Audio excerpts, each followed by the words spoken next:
Hey friends, a lot of users wish to know about Windows 11 accessibility settings and features.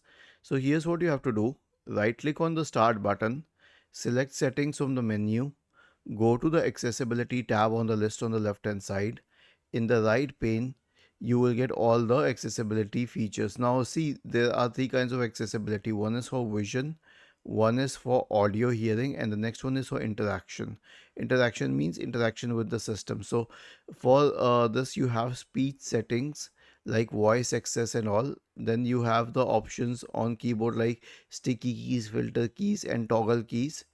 Okay, and then you have the mouse, in which you can increase the speed, decrease the speed, and change a few pointers and all, on enable or disable mouse keys. And obviously eye control, if you have an eye control tracker, which is actually a very rare product. Now coming to the vision and hearing part. For vision, you can increase the text size and see what it does. I actually use it a lot.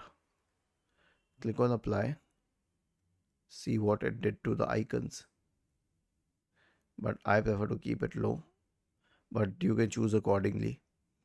The next one is for visual effects, in which you can show scroll bars or not to show scroll bars. The scroll bars are enabled by default.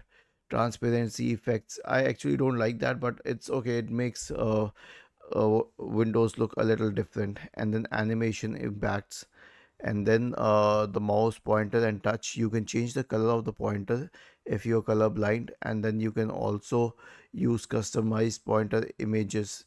These are excellent features, people who have problems can actually use it. And then you can use text indicators, again, for people who are colorblind or need something colored to make it more accessible. Magnifier, for those who have difficulty in viewing, you can use the magnifier. Okay, and then you can switch it off, and the zoom level, etc., can be adjusted. Again, we have color filters for colorblind people.